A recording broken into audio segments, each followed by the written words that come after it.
Hello guys, तो movie की शुरुआत एक शिप को दिखाते होती है जिस पर कुछ लोग थे। वो एक वॉर शिप थी। हम देखते हैं कि दूसरी ओर से किसी ने मिसाइल लॉन्च कर दिया था और वो दूसरी वाली शिप ब्लास्ट हो जाती है। वहाँ एक आदमी जिंदा था जिसका नाम था जिमी और वो खुद को बचा रहा था। दूसरा आदमी उसे अपनी तरफ बुला रहा था, लेकिन तभी नीचे से शार्क उस पर हमला कर देती है और उसे मार देती है। और फिर क्या, शार्क उस दूसरे आदमी को भी मार देती है। और ऐसे ही पूरे 80 साल बीत जाते हैं और हम नोवा और लिवाई को देखते हैं। वो दोनों एक शॉर्लेट नाम की बोट को ढूंढ रहे थे। जी बिल्कुल, ये वही बोट का नाम था जिसे हमने स्टार्टिंग में देखा था। नोवा एक बेहतरीन वाटर डाइवर था और वो पानी में गहराई में जाकर उस शिप को ढूंढने की कोशिश करता था हमेशा। नोवा अभी भी आकर नीचे उस शिप को ही ढूंढ रहा था, तो उसे नीचे वहाँ एक लोहे का टुकड़ा फंसा हुआ दिखाई देता है। वो उसे निकालने की कोशिश करता है लेकिन नहीं निकाल पाता। तभी वो सामने देखता है वहाँ एक पूरी शिप डूबी हुई थी। उस शिप की रेत किसी तरह वहाँ से हट गई थी, इसलिए शिप उन्हें दिखाई देने लगती है। नोवा लिवाई को बताता है कि उसे शॉर्लेट मिल गई है और वो बहुत खुश हो जाता है। नोवा उसकी शिप के अंदर जाकर उसे पूरी देखना चाहता था,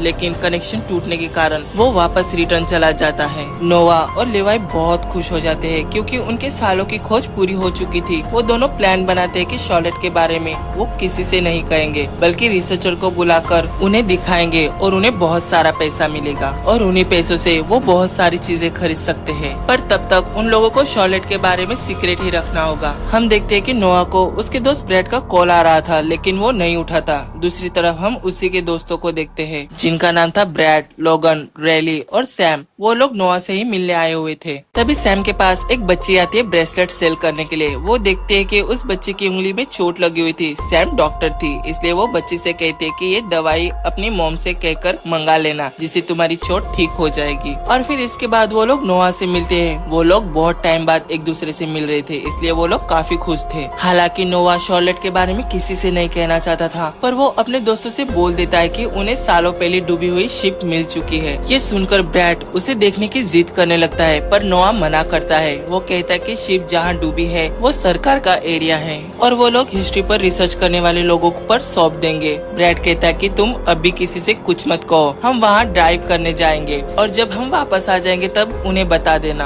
पर नोआ मना करता है। तभी वो लिवाई को बुलाता है और कहता है कि मैं तुम्हें पूरे $10,000 दूंगा वहाँ ले जाने के। पर लिवाई भी मना कर देता है कि हम वहाँ नहीं जा सकते। इसके बाद शाम को वो लोग पार्टी वगैरह करने लगते हैं। लिवाई वहाँ पर लिवाइस बार चलाता था जहाँ लोग आकर डाइव वगैरह करते थे और पार्टीज करते थे, लेकिन उसके पास इतने पैसे नहीं थे कि वो वहाँ का बिल वगैरह पे कर सके। इवन उसने लिवाई बार चलाने के लिए अपनी शिप पर $30,000 का लोन लिया हुआ था। नोआ उसे कहता है कि इतने पैसे लेने की क्या जरूरत थी, अगर तुम्हें पैसे नहीं दिए तो शिप चली जाएगी। नोआ कहता है कि तुम सारे पैसे रिटर्न कर दो, लेकिन कैसे? तभी नोआ को ब्रैड का ऑफर याद आता है। वो लिवाई से कहता है कि बस एक दिन की बात है, हम ब्रैड को शॉर्लेट को दिखाने ले जाएंगे और वो पैसे भी देगा, जिसके लिए लिवाई हाँ कहता है। और फिर वो ब्रैड से बात करता है। ब्रैड पूरे $50,000 देने के लिए रेडी था, पर नोआ कहता है कि कल सुबह मैं और तुम ही जाएंगे। लेकिन ब्रैड कहता है कि नहीं, मैं 50,000 हमारे ग्रुप के लिए दे रहा हूँ और हम साथ में जाएंगे। पर नोआ कहता है कि नहीं, वहाँ जाना इलीगल है और मैं पूरे ग्रुप को खतरे में नहीं डाल सकता। ब्रैड कहता है डोंट वरी, हम सब अच्छे ड्राइवर्स हैं और हमें कुछ नहीं होगा। काफी सोचने के बाद नोआ भी मान जाता है। नेक्स्ट डे नोआ बोट पर तैयारी कर रहा था और सभी दोस्त वहाँ मौजूद थे और वो लोग निकल जाते हैं शॉर्लेट को देखने के लिए। सैम आकर लिवाई के पास बैठकर बातें करती है और पूछती है कि तुम अब डाइव नहीं करते। वो कहता है कि जरूरत पड़ने पर छलांग तो लगानी पड़ेगी। इसके बाद वो लोग वहाँ पहुँच जाते हैं और नोआ उन्हें कह ही रहा था कि हम साथ रहेंगे। तब तक लोगन कुछ सुने बिना ही पहले कूद जाता है और फिर तभी नोआ भी उसके पीछे आता है। नोआ उसे डांट लगाता है और कहता है कि नेक्स्ट टाइम ऐसा मत करना और हमारे साथ ही रहना। वो सभी से कहता है कि तुम सब अलर्ट रहना और फिर वो सभी उस शिप के अंदर चले जाते हैं और उसे अंदर से देखने लगते हैं। नोआ भी वहाँ पर एक रस्सी बांध देता है ताकि वो लोग वहाँ खो न जाए और फिर सभी शिप के और डीप जाने लगते हैं। वो सभी लोग केयरफुली आगे जा रहे थे और नोआ उन्हें कहता है कि सब लोग एक दूसरे के साथ ही रहना, क्योंकि वो खुद उस जगह के बारे में नहीं जानता था। वहाँ नीचे जाने के लिए स्टेयर्स भी थे और वो लोग नीचे चले जाते हैं। वहाँ एक टेबल था जिस पर वो बैठकर रॉक पेपर सीजर खेलने लगते हैं और खुश भी थे। तभी नोआ कहता है कि अब हमें चलना चाहिए, लेकिन ब्रैड कहता है कि मैंने बहुत सारे पैसे दिए हैं और मैं ही डिसाइड करूंगा कि यहाँ से कब जाना है। और वो लोग और भी गहराई में जाने लगते हैं। नोआ ब्रैड को मना करता है कि ज्यादा नीचे नहीं जाना, लेकिन ब्रैड नहीं मानता और वो नीचे जाने लगता है। और फिर वो लोग एक ऐसे कमरे में आते हैं जहाँ वो लोग सांसें ले सकते हैं। तभी ब्रैड अपना ऑक्सीजन मास्क निकाल लेता है और मस्ती करता है जैसे वो सांस ना ले पा रहा हो। इसके लिए नोआ भी इसे डांट लगाता है। वो कहता है कि ऐसा मत किया करो, हम पानी के अंदर है ना कि जमीन पर। वो लोग जिस जगह पर मौजूद थे वो टैंक स्पेशल ऑक्सीजन लेने के लिए बनाया गया था। तभी हम देखते कि ब्रैड और लोगन वहाँ अल्कोहल लाए हुए थे और वो लोग पीने लगते हैं। नोआ उन्हें कहता है कि ये सब यहाँ मत करो, तुम लोग मर भी सकते हो, लेकिन वो लोग उसकी एक भी नहीं सुनते। रायली ऊपर देखते कि वहाँ जिमी लिखा हुआ था। ये वही जिमी था जिसे हमने स्टार्टिंग में देखा था,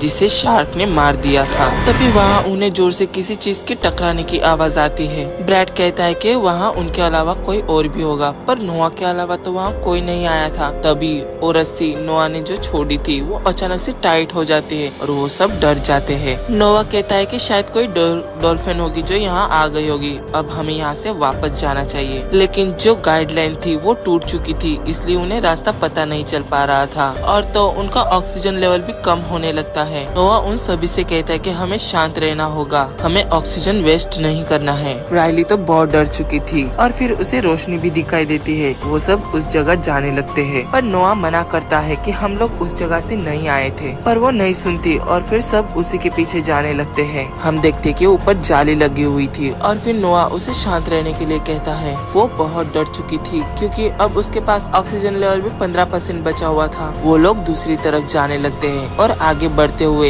एक लेवल ऊपर आ जाते हैं। वो शिप बहुत बड़ी थी, इसलिए बाहर निकलना मुश्किल था। लोगन सबसे आगे था और वो लोग ऊपर निकलने ही वाले थे कि तभी शार्क आकर लोगन पर हमला कर देती है। उस शार्क ने लोगन के पैर को जख्मी कर दिया था। उसे बहुत दर्द हो रहा था। ये देखकर वो सभी लोग बहुत डर जाते हैं और फिर शार्क वापस उनकी तरफ आने लगती है। वो लोग सब बहुत तेजी से तैरने लगते हैं। लोगन का बहुत ब्लड निकल चुका था। सैम एक डॉक्टर थी। वो लोगन से कहती कि तुम शांत रहो, सब ठीक हो जाएगा, हमें बस खून को रोकना है। ब्रैड और रायली देखते कि शार्क वहीं पर घूम रही थी और शार्क फिर से उनकी तरफ आने लगती है। वो सभी फिर से तैरते हुए एक दूसरे कमरे में चले जाते हैं। वो सभी ऑलरेडी ऑपरेशन रूम में आ चुके थे, इसलिए वहाँ सैम को इंजेक्शन और दवाई मिल जाती है जिससे वो उसके पैर को सुन करके दर्द को कम कर सकती है और वो इंजेक्शन को उसके घाव के चारों ओर लगा देती है। लेकिन ब्लड ऑलरेडी बहुत निकल चुका था और इसी वजह से बेचारे लोगन की मौत हो जाती है। सैम ने पूरी कोशिश की थी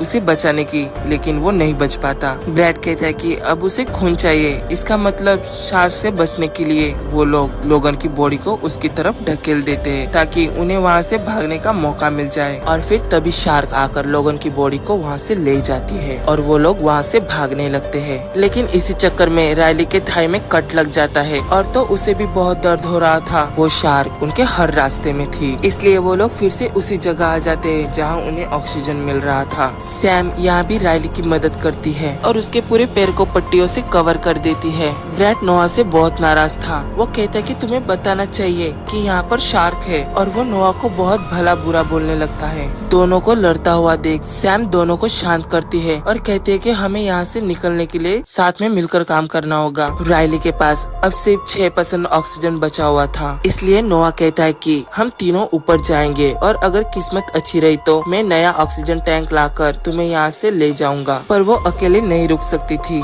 इसलिए सैम कहती है कि मैं यहाँ रायली के साथ रुकूंगी, तुम दोनों भी जल्दी आ जाना। और फिर ब्रैड और नोआ वहाँ से निकल जाते हैं। हालांकि शार्क उन्हें कहीं नहीं दिखाई दे रही थी और वो लोग आगे बढ़ते रहते हैं। तभी वहाँ उन्हें लोगन की बॉडी के टुकड़े दिखाई देते हैं और ये देखकर वो दोनों इमोशनल हो जाते हैं। हम देखते हैं कि शार्क उनके पीछे ही घूम रही थी। वो लोग एग्जिट तक पहुँच गए थे, लेकिन तभी शार्क आकर उन पर हमला कर देती है। लेकिन वो दोनों ठीक थे, पर शार्क उनका पीछा नहीं छोड़ती और फिर नोआ के कहने पर ब्रैड खुद को लॉक कर देता है एक कमरे में। वो शार्क नोआ पर हमला करने वाली थी कि तभी वो अपना ऑक्सीजन टैंक निकालकर उसकी तरफ छोड़ देता है और फिर शार्क वहाँ से भाग जाती है और फिर वो वापस आकर लोगन के ऑक्सीजन टैंक को लगा लेता है। है। हम देखते कि लेवाई ऊपर अच्छे से खाना पका रहा था। उसे पता ही नहीं था कि आखिर नीचे क्या हो रहा है। यहाँ नीचे सैम और राइली लोगों को याद कर रहे थे। राइली को लगता है कि वो लोग भी मर जाएंगे। तभी वहाँ पर नोवा आता है और कहता है कि हम लोग वहाँ तक नहीं पहुँच पाए।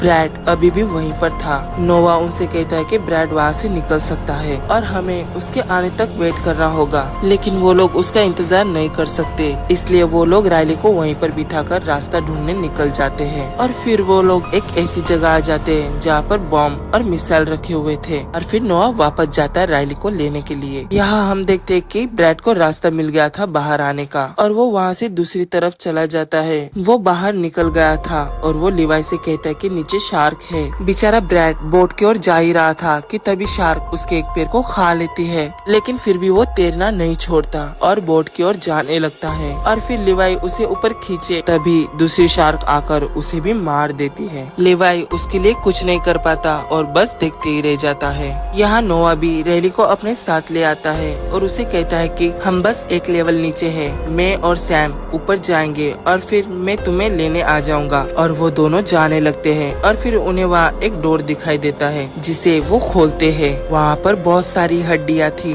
मतलब जब जहाज डूबा हुआ था तब वहाँ पर जो लोग मौजूद थे वो नहीं निकल पाए थे और वो लोग वहीं पर मर गए। तभी उन लोगों को वहाँ पर रोशनी दिखाई देती है और वो लोग बहुत खुश हो जाते हैं, लेकिन तभी फिर से वहाँ पर शार्क आ जाती है। वो लोग फिर से दरवाजे को बंद कर देते हैं। वो लोग वापस राइली के पास आते हैं। उन्हें इतना तो पता चल गया था कि वहाँ पर और भी कई सारे शार्क्स थे। अब शायद उनके लिए वहाँ से निकलना मुश्किल था। नोवा कहता है कि मुझे तुम लोगों को यहाँ नहीं लाना था, पर ये तो ब्रैड की जिद थी वहाँ आने की। अब उनके पास कोई रास्ता नहीं था। तभी नोवा को याद आता है कि वहाँ दूसरी तरफ एक पिंजरा है, यानी कि केज। वो कहता है कि अगर हम शार्क को किसी तरह उसे वहाँ पर लाए तो हम बच सकते हैं। इसलिए वो लोग राइली की मदद लेते हैं क्योंकि उसकी थाई कटी हुई थी और उसे पिंजरे के सामने खड़ा कर देते ताकि शार्क ब्लड को स्मेल करके वहाँ आ जाए और वो लोग उसे पिंजरे में बंद कर सकते हैं। और फिर वो लोग ऐसा ही करते हैं। राइली को बहुत डर लग रहा था, लेकिन वो भी अपनी किस्मत आजमा रही थी। और फिर शार्क उसके तरफ आने लगती है। देखते कि राइली को कुछ नहीं होता,